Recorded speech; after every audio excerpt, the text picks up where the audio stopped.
नमस्कार दोस्तों, स्वागत है आपका दिल से दिल तक एपिसोड नंबर 4 में। आज के इस लेक्चर में आरपीएससी के द्वारा एक नई कुछ सूचना आई है। सबसे पहले उसके बारे में जानकारी लेंगे कि आरपीएससी ने जो वन टाइम रजिस्ट्रेशन वाली जो नई सूचना दी है वो क्या है। उसके बाद में नंबर 2 पे बात करेंगे हम 23 मार्च जो अपने भगत सिंह जी की शहीदी दिवस था उसके बारे में थोड़ा सा बात करेंगे, क्योंकि डिटेल में नहीं कर पाएंगे। उसके बाद स्टीफन हॉकिंस की पिछले सप्ताह में डेथ हो गई है। थोड़ा सा इंट्रोडक्शन में स्टीफन हॉकिंस के बारे में बताऊंगा। बाकी अपने सौर ऊर्जा वाले लेक्चर में या यूनिवर्स वाले लेक्चर में उनके बारे में मैं बता चुका हूँ। उसके बाद में अपने एक फौजी भाई ने वीडियो भेजी थी टनल की। टनल जो मैंने आपको अपने करंट अफेयर्स में एक टनल बताई थी चेनानी नासरी नाम से।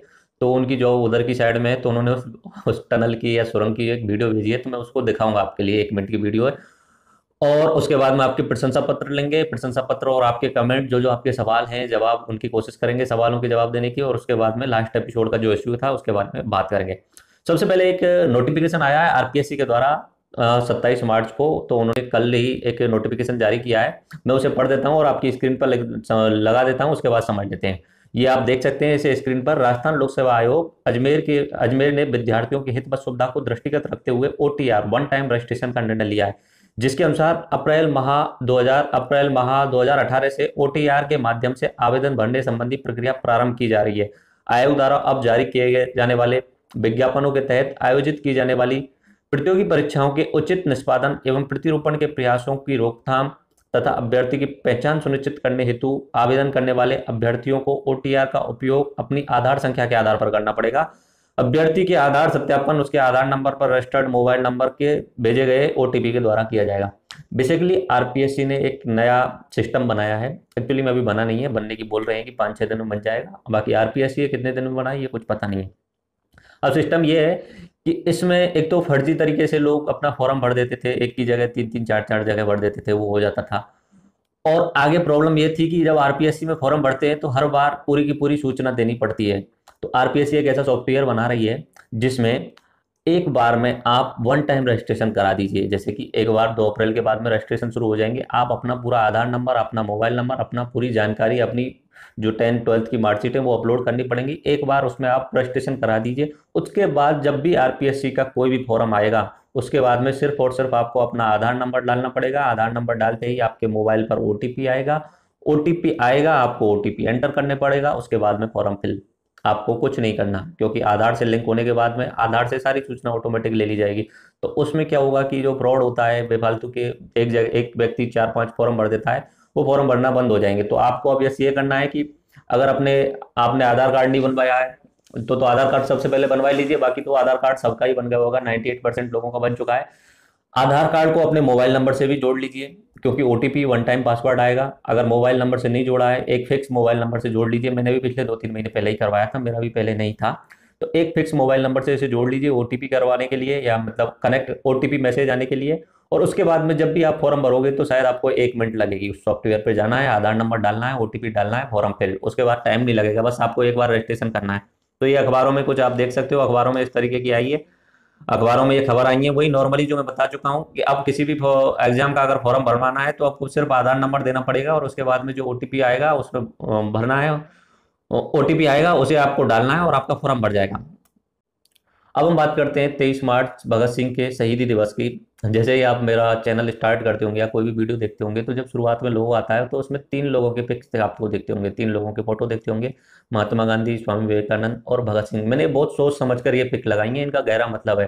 तीनों ही एक दूसरे से अलग सोच रखने वाले हैं, लेकिन मैं कोशिश ये कर रहा हूँ कि जब आपको नॉलेज और सत्य का ज्ञान प्रदान करने की कोशिश कर रहा हूँ तो तीनों में सामंजस्य बिठाया जाए। नेशन बिल्डिंग सबसे ज्यादा इंपॉर्टेंट होता है और तीनों का ही एक उद्देश्य था, मानव का कल्याण और भारत को फिर से विश्व गुरु बनाना। तीनों का एक ही उद्देश्य था, बाकी विचारधाराएं अलग अलग थी। तो 23 मार्च को अपने भगत सिंह जी के शहीदी दिवस था, तो उन्हें मैं नमन करता हूं, वो मेरे आदर्श हैं।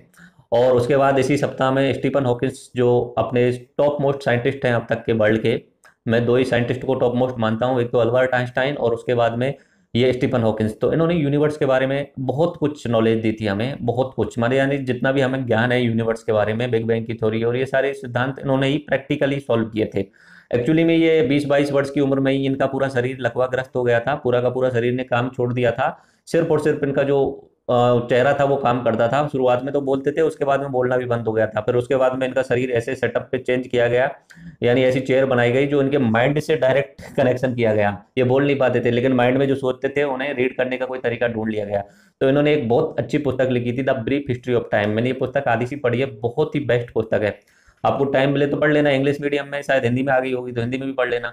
The brief history of time Stephen Hawkins की सबसे बेस्ट पुस्तक है। उसमें यूनिवर्स के बनने से लेके और अब तक की पूरी घटनाओं को बताने की कोशिश की है। और स्टीफन हॉकिंस ने एक दो पॉइंट और कहे थे कि सबसे इंपॉर्टेंट पॉइंट उन्होंने कहा था, the human being is just a scum. मनुष्य तो एक मैल मात्र है। ये मतलब हमारी एक विडंबना या एक घटना है कि हम यहाँ पे हैं। बाकी अगले 150 या 200 सालों में इस मनुष्य को, हम सभी को एक नए ग्रह की खोज करनी पड़ेगी। उन्होंने बोला था कि आने वाले अगले 150 या 200 सालों में पृथ्वी के नष्ट होने के चांस हैं। प्रॉपरली तो नष्ट नहीं होगी, लेकिन मनुष्य के रहने के लिए एनवायरनमेंट यहाँ पे सही नहीं रहेगा। तो उससे पहले 150 या 200 साल से पहले कोई ऐसा दूसरा ग्रह खोज लेना चाहिए। उनकी ये मतलब इच्छा थी, इसलिए उन्होंने बहुत कुछ सोचा था। इस ह्यूमन बींग के लिए उन्होंने, मनुष्य मात्र के लिए बहुत कुछ सोचा था। तो उनको भी श्रद्धांजलि देते हैं। उसके बाद हम चलते हैं, आपको मैं एक वीडियो दिखा देता हूँ जो टनल की वीडियो है, जो मुझे भेजी थी। एक वीडियो भेजी थी चेनानी नासरी टनल की। मैं अपने करंट अफेयर्स के एक लेक्चर में बता चुका था आपको।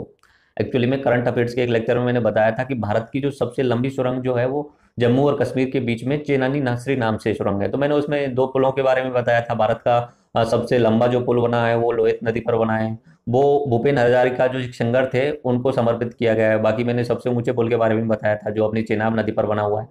तो उन्होंने वीडियो भेजी थी टनल की, उस सुरंग की। आप उस वीडियो को देखिए पहले।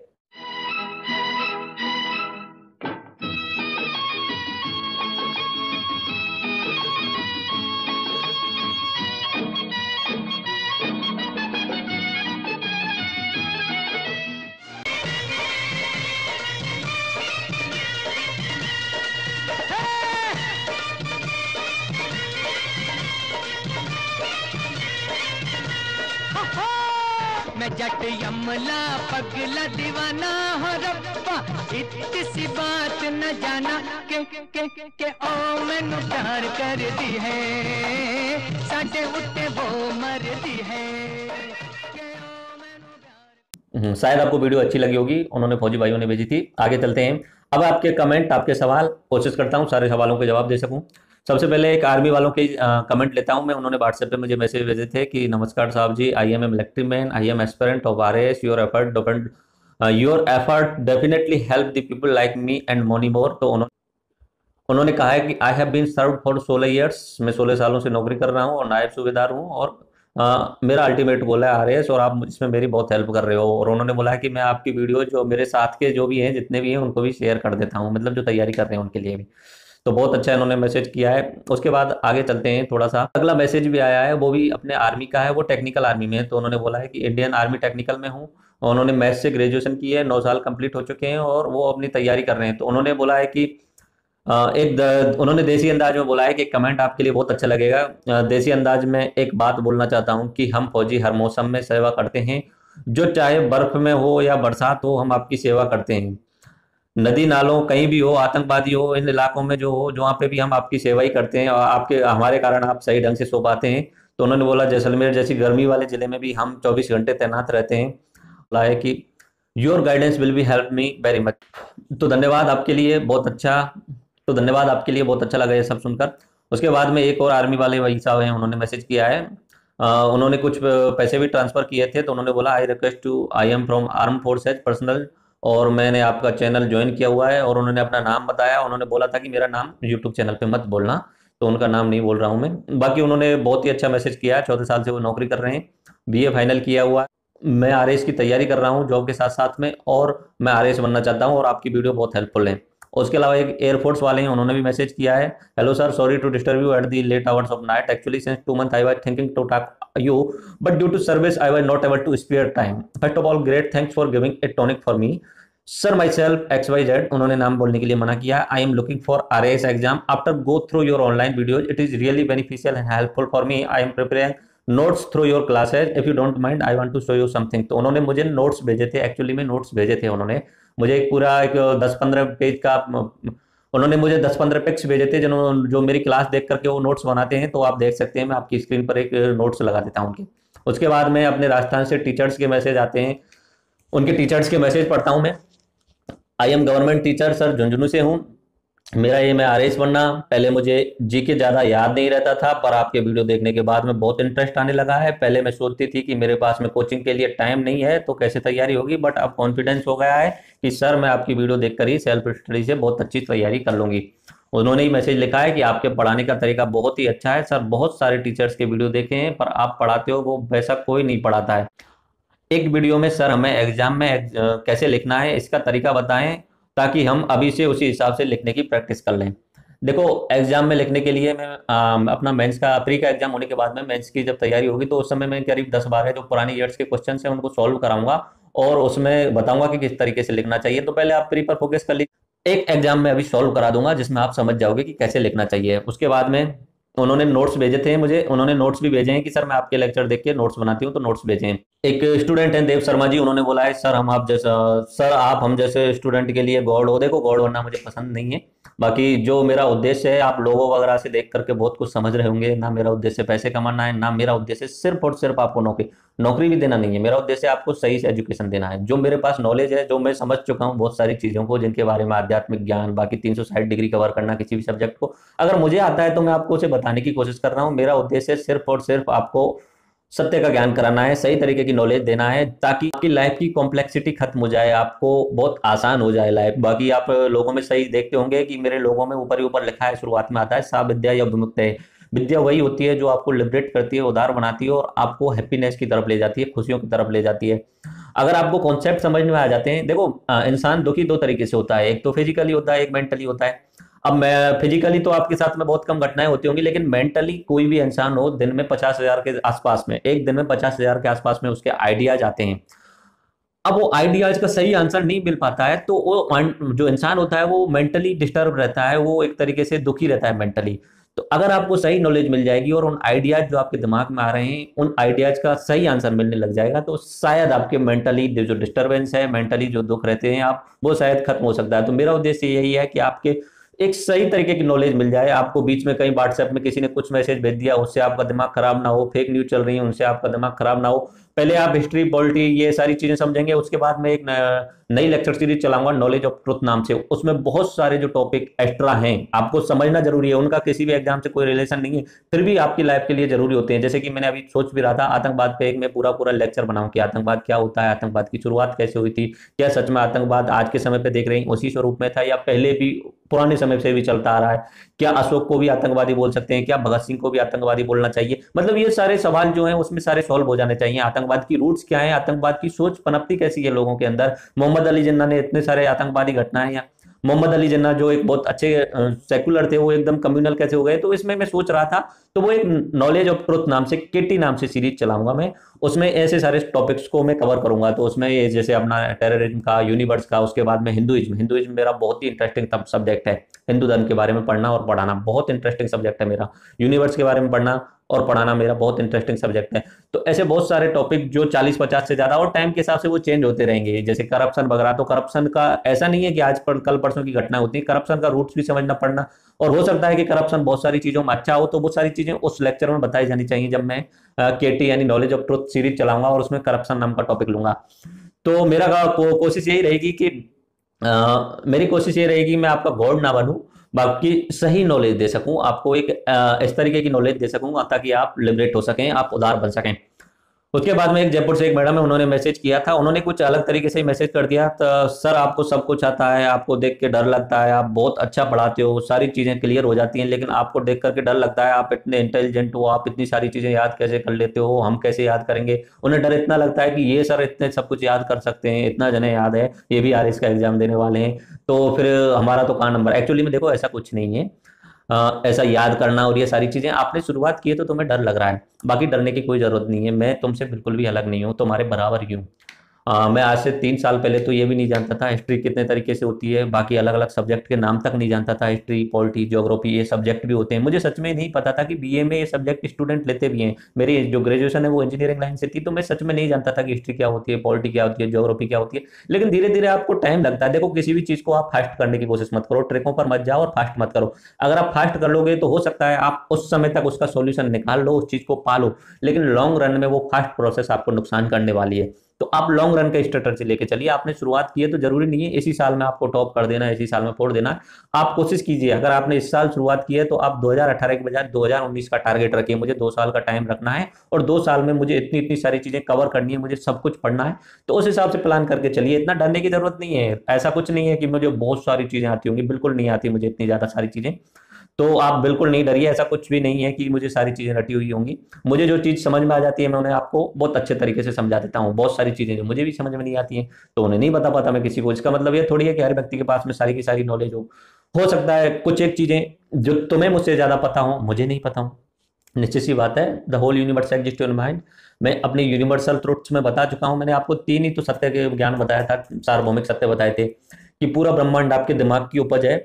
बहुत सारी चीजों में आप मुझसे आगे हो सकते हो, बहुत सारी चीजों में मैं आपसे आगे हो सकता हूँ। दोनों की मेंटल एबिलिटी उस कंडीशन एनवायरनमेंट के हिसाब से डिपेंड करती है।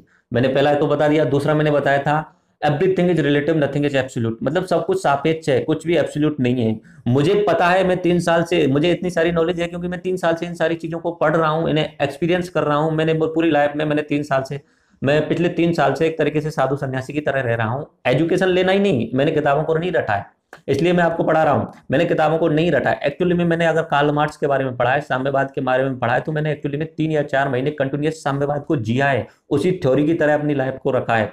मैं एक्चुअली में रह चुका हूं। अगर मैंने कट्टरवादिता को पढ़ा है, अगर मैंने आरएसएस वगैरह इनके बारे में जाना है, तो मैंने उसी थॉट को, प्रोसेस को 6 या 7 महीने तक कंटिन्यूसली जिया है, उसके पॉजिटिव और नेगेटिव व्यू देखें। आसान नहीं होता इतनी जल्दी ये सारी चीजें कवर करना। 3 साल लगे हैं मुझे और लॉन्ग रन लग सकता था। बाकी 3 साल मैंने कंटिन्यूसली कोशिश की तो मेरे पास में इतनी सारी नॉलेज आ गई है, तो इसमें डरने की कोई बात नहीं है।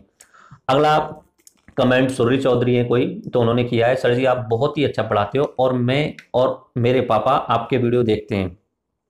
पापा को अच्छा लगता है जब आप पढ़ाते हो तब। तो पापा बोलते हैं जब इन सर की वीडियो आए तो मुझे बता देना। मेरे पापा 10th क्लास के स्टूडेंट्स को मेरे पापा 10th क्लास तक पढ़े हैं और किसान हैं, बट उनको आपकी वीडियो अच्छी लगती है। पापा बस नॉलेज के लिए देखते हैं, फिर मेरे से क्वेश्चन पुट अप करते हैं तो मुझे काफी चीजें याद रह जाती हैं। मुझे भी हिस्ट्री एंड पॉलिटी काफी अच्छी लगने लगी है अब। सर आपकी वजह से मैं इस बार पक्का आरएस बन जाऊंगी, गॉड ब्लेस यू। तो इन्होंने इस तरीके का मैसेज भेजा है। बाकी ये बात तो उन्होंने सही बोली है। मेरा सिर्फ और सिर्फ कंपटीशन एग्जाम उद्देश्य नहीं है। मेरा उद्देश्य सिर्फ और सिर्फ आपको कंपटीशन एग्जाम पास नहीं कराना है। मेरा उद्देश्य आपको नॉलेज देना है और वो सही तरीके की नॉलेज देना है।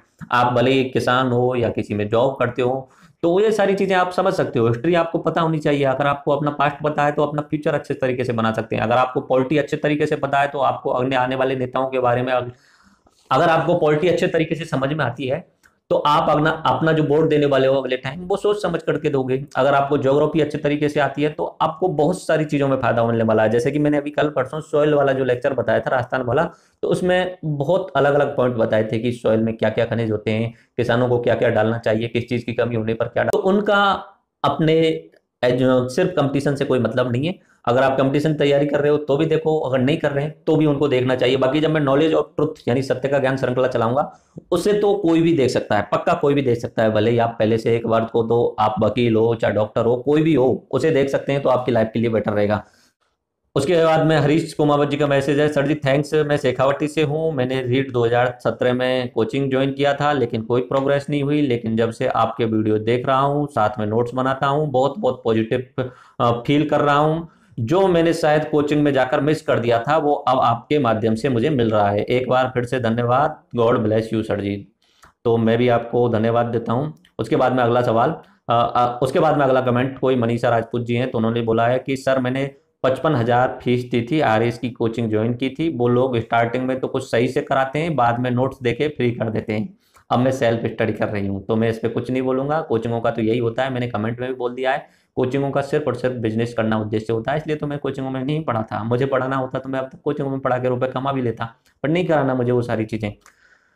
तो उसके अलावा एक और इसी इसी उसके अलावा एक इसी से रिलेटेड कमेंट आया है, कोचिंग वालों की तो सर आप दुकानें ही बंद कर दोगे? नहीं, मुझे कोचिंग वालों की कोई दुकानें बंद नहीं करनी है, उनका चलता रहेगा, उनका एक अलग बिजनेस है, उनका चलता रहेगा। देखो, हर व्यक्ति एक एक व्यक्ति अकेला सब कुछ नहीं कर सकता। मेरे साथ 5-6 हजार बच्चे कनेक्ट हैं, 6-7 हजार। मेरे साथ इस समय 6 हजार बच्चे कनेक्ट हैं, हो सकता है 10-12 हजार बच्चे कनेक्ट हो जाएं, लेकिन बच्चों की एक मेंटेलिटी होती है कि कोचिंग जाना, कोचिंग जाने से सब कुछ मिल जाता है। तो कोचिंगों का मुझे कोई बिजनेस बंद नहीं करना है, कोचिंग चलते रहेंगे, कोचिंगों को कोचिंगों से मुझे कोई नफरत नहीं है। तो मैंने उन्हें कमेंट किया था, नहीं उनका चलता रहेगा, उनकी अलग दुनिया है, हमें उनसे कोई नफरत नहीं है कोचिंग वालों से।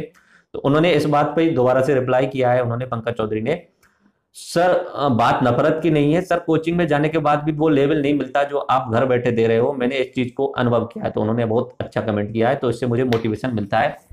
उसके बाद में सर आपके हरेंद्र जी, उसके बाद में हरेंद्र सिंह शेखावत का कमेंट आया, सर आपके पढ़ाने का तरीका बिल्कुल ही सुपर है, मुझे कॉन्स्टिट्यूशन कभी समझ में नहीं आया, बट आप इतने डिटेल से पढ़ाते हो कि नॉलेज काफी इंप्रूव हो गई है। तो बाकी अभी तक कॉन्स्टिट्यूशन का मैंने तो सिर्फ क्रैश कोर्स ही कराया है, जब मैं आपको डिटेल से पढ़ाऊंगा तब और भी इंटरेस्ट आएगा। जो अपना फंडामेंटल राइट्स है उसे पढ़ाने में मुझे कम से कम 4 या 5 घंटे लगेंगे, क्योंकि फंडामेंटल राइट्स आपके और मेरे अधिकार हैं, उन्हें जानना सबसे ज्यादा जरूरी होता है, तब आपको और मजा आएगा। बाकी अभी तो मैंने क्रैश कोर्स कराया था पॉलिटी का। उसके बाद आगे चलते हैं, Pintu Sharma, great going sir, I feel very fortunate to be associate with you as a ordinate student and early subscriber, please conduct test for the lectures you have already completed weekly और once in 15 days as you like. तो उन्होंने, प्रसून शर्मा, उन्होंने बोला है कि आप 15-20 दिन में आप एक टेस्ट लिया करें, ताकि जो आप लेक्चर्स में पढ़ा चुके हैं उन्हें हम आप वीडियोज के माध्यम से हल कर सकें। तो उसके बारे में हम सोचेंगे, 15-20 हजार सब्सक्राइबर हो जाएंगे, उसके बाद में लाइव आने की कोशिश किया करूंगा। जब लाइव आएंगे तब उस समय ये सारी चीजें की जाएंगी, उस समय एक पूरा टेस्ट तैयार करके लाइव आपसे पूछा जाएगा, आपके आंसर आएंगे, उस हिसाब से कंटिन्यू किया जाएगा। अभी तक तो मैं अभी कोशिश ये कर रहा हूँ कि सारे जो जीएस के सब्जेक्ट हैं वो क्लियर हो जाए, वो पूरी हो जाए। उसके बाद में पवन चौधरी, सर आरएएस की क्लास, सर आपकी आरएएस क्लास ज्वाइन करने से पहले बहुत प्रॉब्लम लगती थी, बट कि आपकी वीडियो देखने के बाद में सब कुछ क्लियर समझ में आ रहा है, सैल्यूट सर, आपकी वजह से बहुत से स्टूडेंट का फ्यूचर ब्राइट हो रहा है।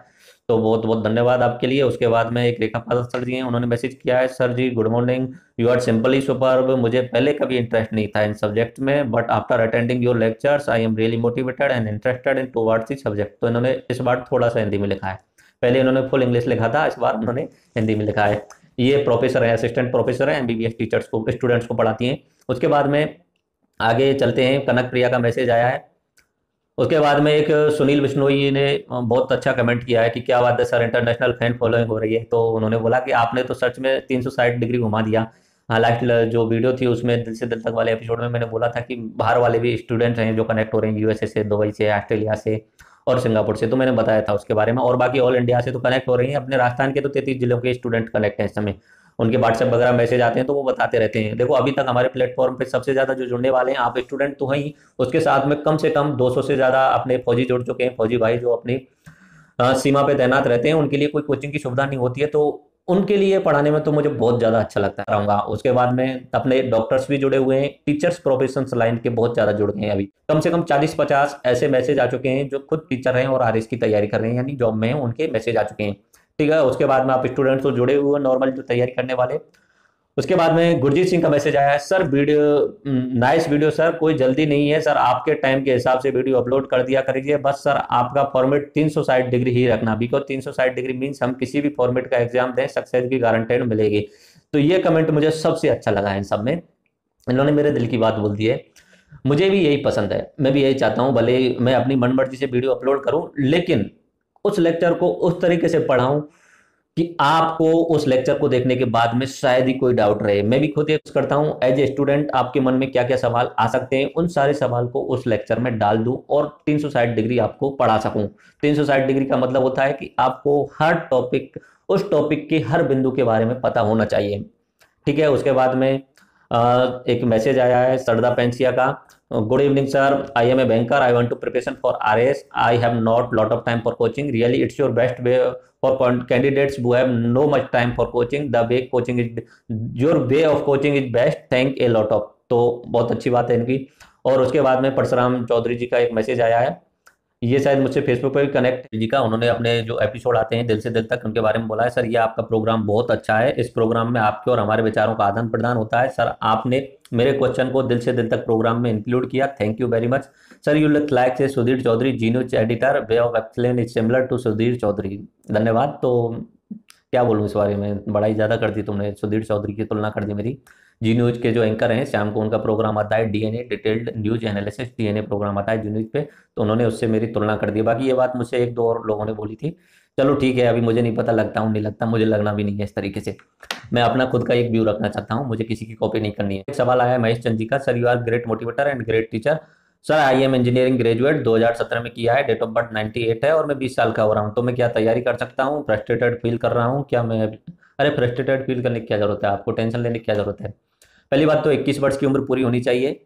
21 वर्ष की उम्र पूरी होनी चाहिए, मतलब जिस समय नोटिफिकेशन आता है उसमें डेट दी हुई होती है कि इस तारीख तक आपकी 21 वर्ष पूरी हो जानी चाहिए। तो जैसे कि अभी नोटिफिकेशन आएगा तो मेरे हिसाब से उसमें ऐसा दिया जाएगा कि 1 जुलाई 2018 तक, या हो सकता है कि 1 जनवरी 2019 तक आपकी 21 वर्ष पूरी होनी चाहिए। 21 वर्ष से पहले आप फॉर्म नहीं भर सकते। और अभी तो आधार से वेरीफाई कर दिया गया है, तो आधार से खुद अपने आप चेक कर लेगा कि आपकी 20 वर्ष 21 वर्ष हो रही है या नहीं हो रही है। आधार अगर बता रहा है कि आपकी 20-21 वर्ष हो रही है तो अलाउ हो जाएगा आपको फॉर्म भरना, नहीं तो नहीं हो पाएगा। तो पर इसमें फ्रस्ट्रेटेड होने की क्या बात है, अगली बार भर देना फॉर्म, इतनी जल्दी नहीं करो, इतना इतना जल्दी मत करो, इतना फास्ट मत करो, धीरे धीरे तैयारी करो और लॉन्ग रन लेके चलो, ऐसे एकदम से कुछ नहीं होता है, आप लॉन्ग रन लेके चलो। उसके बाद एक मैसेज आया है प्रियंका रावत का, सर मैं हरियाणा से हूँ, क्या आरएस के लिए अप्लाई कर सकती हूँ? हाँ आप अप्लाई कर सकते हो। फिर उन्होंने पूछा है कि क्या कोई अलग से डॉक्यूमेंट लगाना पड़ेगा? नहीं, आपको कोई अलग से डॉक्यूमेंट नहीं लगाना पड़ेगा, आपको आपको कोई अलग से डॉक्यूमेंट, आपको सिर्फ जनरल से फॉर्म भर सकते हो, आप रिजर्वेशन कैटेगरी का फायदा नहीं उठा सकते, आप जनरल से फॉर्म भर सकते हो। और उसमें भी अदर्स स्टेट के लिए कुछ रिजर्वेशन 5% के आसपास सीट होती हैं, तो आप उसमें फॉर्म भर सकते हो, कोई अदर डॉक्यूमेंट नहीं लगाना पड़ता।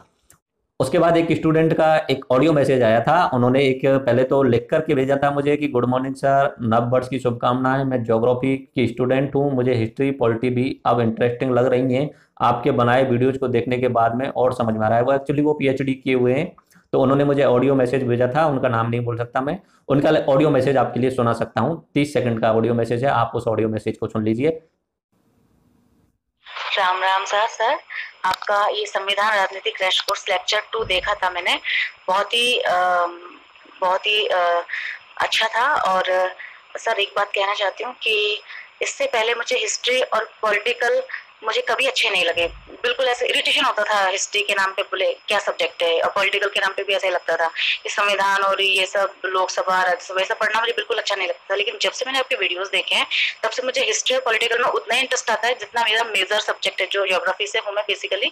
लेकिन अब मुझे बहुत अच्छे लगते हैं सब्जेक्ट और मेरा इंटरेस्ट बढ़ रहा है कि मैं भी आरएएस की प्रिपरेशन करूँ, और बहुत मोटिवेशन मिल रहा है इनसे। Thank you sir. उसके बाद एक दो मैसेज और आपको मैं जल्दी जल्दी से पढ़ देता हूं, क्योंकि वीडियो लेक्चर थोड़ा सा बड़ा हो रहा है, इतना बड़ा होने के बाद में कोई बकवास नहीं सुनता है।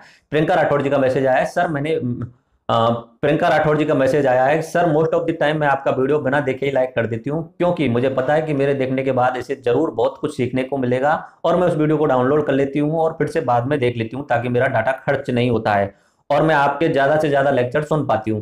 Thank you sir being with us for being with us. And sir अभी तो मैं जॉब नहीं करती, बट जॉब जैसे ही मिलेगी मैं आपको फाइनेंशियल सपोर्ट जरूर करूंगी, keep it sir and thank you so much sir. तो देखिए फाइनेंशियल सपोर्ट के लिए तो मैंने स्टूडेंट को बोला भी नहीं था, स्टूडेंट से तो मैंने कहा था कि आपकी मर्जी है, जरूरी नहीं है, बाकी अपना ऐसा कोई फाइनेंशियल सपोर्ट का कोई बड़ा इश्यू था ही नहीं। मैंने उसलिए बोला था कि एक लड़का लगाना था, तो उसके बारे में अभी बात कर लूंगा थोड़ा सा। बाकी आपका रेस्पॉन्स उसमें अच्छा नहीं रहा, लेकिन उससे कोई मैटर नहीं करता, मेरा वो उद्देश्य नहीं है ना, मेरा आपको कैसे भी करना है। मैं पहले भी बहुत सारी अपने रुपए खर्च कर चुका हूँ इस प्लेटफॉर्म को बनाने के लिए, तो अभी मैं उस सारी चीज़ों को कर लूंगा। मैंने एक लड़के को बोल दिया है, शायद कल तक वो लड़का आ जाएगा। और बाकी मेरी आंख की जो प्रॉब्लम है वो अभी तक चली रही है, क्योंकि अभी मैं ज़्यादा मोबाइल पे ध्यान नहीं रख पाता हूँ, अभी आंखें जो खराब हो जाती हैं, इसलिए मैंने उस लड़के को रखने की सोचा है, और वो ही वीडियो एडिटिंग वगैरह करेगा, और बाकी जो वीडियो बनाना होगा उसी का काम रहेगा, मैं सिर्फ पढ़ाने का काम करूंगा, ताकि वीडियो फास्ट हो जाएंगी, एक एक दो दो तीन तीन वीडियो एक एक दिन में हो जाएंगी। उन्हीं का फिर आगे मैसेज आया है, सर मेरे पापा बीएसएफ में हैं, उनकी उम्र 48 है और आर्मी मैन है, तो वे क्या आरएस का फॉर्म भर सकते हैं? देखो मैंने बताया था कि 40 साल की तो अभी तक क्या है नॉर्मल उम्र कर दी गई है आरएस फॉर्म भरने के लिए जनरल वालों की। उसमें एक्स सर्विसमैन को करीब 8-9 साल का छूट मिलता है, तो 48-49 साल तक का होता है। जनरल में आप 50 मान के चलिए, और आप जनरल में नहीं हो, ओबीसी वगैरह से हो, तो 3 साल और छूट मिल जाएगी, तो आप उस हिसाब से देख लीजिए, आपका वो अप्लाई कर सकते हो। एक कमेंट आया है रामकिशोर मीना यूको बैंक से, sir ji you are very great and handsome. Sir आप जिस तरीके से पढ़ा रहे हो मुझे लगता है इस बार कंपटीशन ज्यादा टफ हो जाएगा, क्योंकि आप जिस तरीके से समझाते हो शायद ही कोई ऐसा हो जिसे समझ में ना आए। आप बहुत अच्छे तरीके से पढ़ा रहे हो जो हर कोई समझ सकता है। Sir ji you are very grateful. धन्यवाद आपके लिए इस सारी चीजों के लिए। आगे एक कमेंट आया है, sir very nice video lecture as well as your hair style. तो उन्होंने मेरी बालों की बड़ाई कर दी है। उसके बाद में सूर्य चौधरी का फिर से एक दूसरा कमेंट है, sir you are the best teacher of the world. World का ही मुझे बेस्ट टीचर बना दिया। इतना ज़्यादा नहीं कीजिए अभी आप, अभी तो इतना नहीं हूँ, और बाकी टाइम के हिसाब से पता चलता जाएगा किस तरीके से होता है। आगे बात करते हैं, एक हितेश कुमार जी का बहुत अच्छा मैसेज आया। One thing is the knowledge and the other is to deliver that knowledge to others is an effective way and you definitely are very good in both aspect. Your videos are very helpful, it won't be long, these all content go viral. तो उन्होंने बोला है कि पूरा अंग्रेजी में समझाया है कि आपकी एक तो नॉलेज अच्छी है और दूसरा आप उस नॉलेज को डिलीवर करने का, समझाने का तरीका भी आपका अच्छा है। तो आपके पास ये दोनों ही चीजें हैं और आपकी वीडियो जो है वो वायरल हो जाएंगी कुछ समय बाद में। देखिए वायरल वीडियोज वो होती हैं, आज के समय पे क्या हो गया है कि ट्रिक्स वगैरह ज्यादा ढूंढते हैं लोग, एक लॉन्ग स्ट्रेटजी वाली, एक नॉलेज वाली चीज को नहीं समझना चाहते हैं। आप समझ रहे हो ये बहुत अच्छी बात है, लेकिन क्या होता है कि नॉर्मली जो स्टूडेंट होते हैं, जो भी होते हैं, वो एक शॉर्ट ट्रिक ढूंढने की कोशिश करते हैं। तो वायरल वही वीडियोज होती हैं जो शॉर्ट ट्रिक्स वाली होती हैं। बाकी आप जुड़े हो यही काफी है, वायरल होने से मुझे कोई मतलब भी नहीं है, वायरल हो या ना हो कोई दिक्कत नहीं है। मेरे 2000 3000 5000 इतने स्टूडेंट जुड़े रहे वो काफी है, वो कंटिन्यूसली देखते रहे, उनको नॉलेज मिलते रहे, यही बहुत बहुत कुछ हो जाता है। 5000 लोगों को बहुत अच्छा ज्ञान मिल जाए ये काफी है। वायरल होना तो ऐसी बड़ी वीडियो के लिए संभव नहीं है, वो शॉर्ट वीडियोज ही वायरल होती हैं। फिर भी स्टूडेंट्स की संख्या बहुत ज्यादा बढ़ती जा रही है। एक सवाल उन्होंने फिर से पूछा है कि कमेंट में, सर आपने इतना सब कैसे याद किया, कितना टाइम लगा आपको एक वीडियो बनाने में? एक वीडियो बनाई है सर कि इतना डाटा याद रखने के लिए क्या करना है और कैसे याद रखें? देखो डाटा तो मुझे खुद को भी याद नहीं रहता, ईयर्स होते हैं, साल वगैरह होते हैं, वो मुझको भी, मैं भूल जाता हूँ उन सारी चीजों को। लेकिन अगर चीज समझ में आ जाती है, आपके दिमाग में बैठ जाती है, तो आप उसे 2 या 3 बार रिवाइज कर लीजिए। अगर समझ में आ गई, अगर 2 या 3 बार रिवाइज कर लिया तो आप लाइफ टाइम उस डाटा को याद रख लोगे। पहले समझ में आना चाहिए, अगर समझ में आ गया उसके बाद में आप कुछ करोगे तो आप सब कुछ आसानी से याद रख लोगे। उसके बाद में एक कमेंट आया है ममता कुमारी का, थैंक यू सर, बहुत सालों से एक अच्छे और सच्चे गुरु की तलाश थी और वो अब पूरी हो गई। और एक शिवम कसाना गुर्जर है, उन्होंने मैसेज किया है, sir you are very good, you are very great and your teaching way is very good. तो उन्होंने इस तरीके से किया। बाकी अभी क्या है, बहुत सारे और कमेंट हैं, लेकिन ये ज्यादा बड़ा हो जाएगा ये दिल से दिल तक एपिसोड प्रोग्राम, तो अभी मैं इसे यहीं पे रोक देता हूँ। और इसमें आपको जो लास्ट एपिसोड में मैंने आपको जो बोला था कि ट्रांसपेरेंसी रखूंगा पैसों के मामले में, एक स्टूडेंट मुझे लगाना है, एक काम करने वाला मुझे लगाना है इसके लिए, तो आपका उसमें तो सपोर्ट सही नहीं रहा, पर लेकिन कोई दिक्कत नहीं है। उसमें 4-5 बच्चों ने ही मुझे पैसे दिए थे और वो ऐसा ज्यादा कुछ नहीं रहा, लेकिन उस बारे में मैं कुछ बोलना ही नहीं चाहता हूँ, क्योंकि बस ऐसा ही चलता है, नॉर्मली ऐसा ही होता है कि उसमें से मुझे कुछ बच्चों ने, मैंने अगर बोला भी था पर्सनल लेवल पे मैंने इस मैटर को सॉल्व कर लिया है। मैंने कुछ एक अपने साथ के उनसे सपोर्ट ले लिया है, बाकी आप स्टूडेंट की तरफ से सपोर्ट नहीं आया, लेकिन पर्सनल लेवल पे मैंने इसे सॉल्व कर लिया है। और एक बच्चा आ जाएगा कल या परसों में, वो जो लड़का मैंने जिससे काम करने के लिए बोला है वो आ जाएगा और वीडियो एडिटिंग वो किया करेगा। तो आप उस चीज की टेंशन ना लें, फाइनेंशियल सपोर्ट कोई मैटर नहीं करता है। मैंने एक बार ट्राई किया था, पर आपका वो रेस्पॉन्स एक्चुअली में होता क्या है कि अगर आपको कोई चीज फ्री मिलती है तो आप उसके लिए एक रेस्पेक्ट नहीं देते हो, नॉर्मली ऐसा ही हो जाता है। मतलब जैसे कि जियो वाले ने जब शुरुआत में 3-4 महीने 6 महीने के लिए फ्री में जो जियो बांटा था, तो उस समय क्या है कि लोगों ने अपने पर्सनल नंबर स्पेशल रखे थे, जियो को एक साइड में रखा हुआ था। अभी बहुत सारे बच्चे कोचिंग की पूछते हैं मुझसे कि सर कोचिंग कहाँ पे करें, जबकि मेरी साइड में मैं इतने अच्छे तरीके से पढ़ाता हूँ, उस चीज पे ध्यान नहीं देते। उन्हें लगता है कि मतलब फ्री की चीज का मतलब कोई महत्व नहीं होता, ऐसा सोच होती है लोगों की, अपने इंडिया वालों की सोच यही है।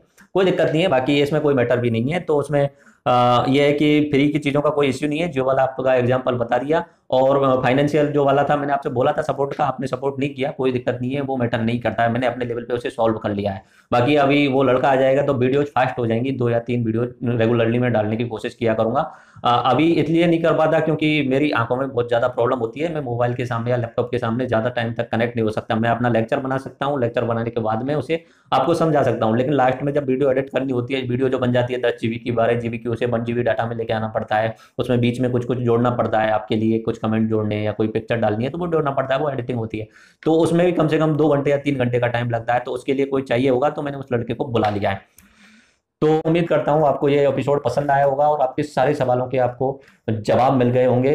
बाकी और कुछ आप पूछना चाहें तो मैंने आपको व्हाट्सएप नंबर नीचे भी बता देता हूँ और आपको यहाँ पे भी लिख देता हूँ, आप व्हाट्सएप नंबर पर मुझे पूछ सकते हैं 7023 166962। इस तरीके से इस व्हाट्सएप नंबर पे कुछ भी पूछ सकते हैं आप, तो मैं आपको जवाब देने की वहीं पे कोशिश कर लेता हूँ, उसी समय में कोशिश कर देता हूँ कि आप ज़्यादातर लोगों के जवाबों को सॉल्व कर सकूँ। तो राम राम सा, धन्यवाद।